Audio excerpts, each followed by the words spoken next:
Hi there. This video is about HAARP and the research being done in Alaska and various other places in the propagation of electromagnetic radiation caused by lightning, sprites, and various other high altitude phenomena being studied by NASA and various other agencies around the world for various reasons. Now, I saw a video on HAARP from the HAARP guys, and they were talking about what they can do and what they actually can't do. And I can tell you there's some other interesting facts about it, but we're not going to go into that. What I'm going to go into right now is this whole conspiracy theory about how HAARP is being used to manipulate the weather. And I'm going to put it to you bluntly. It is impossible for the HAARP project to transmit the amount of energy required to manipulate the weather into the Earth's atmosphere. To put that in perspective, let's say this is figures I pulled off the web and did a little math myself. The sun imparts upon the Earth and its atmosphere 1.8 times 10 to the 17 joules per second. Now that doesn't mean a whole lot to most of us. We kind of in the watts and megawatts kind of thing. And to put that in perspective, that's 180 billion megawatts continuously on the Earth's surface and in the atmosphere. 180 billion megawatts. Take that in for a second.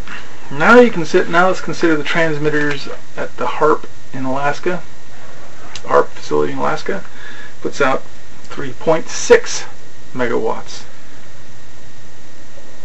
Now, it takes 180 billion megawatts of energy continuously being bombarded onto the Earth's surface by the sun in order to create the weather that we have every day.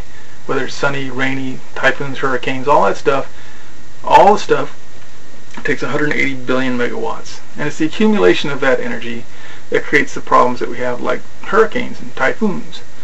The water heats up, evaporation, condensation, low pressure zone, you get a hurricane.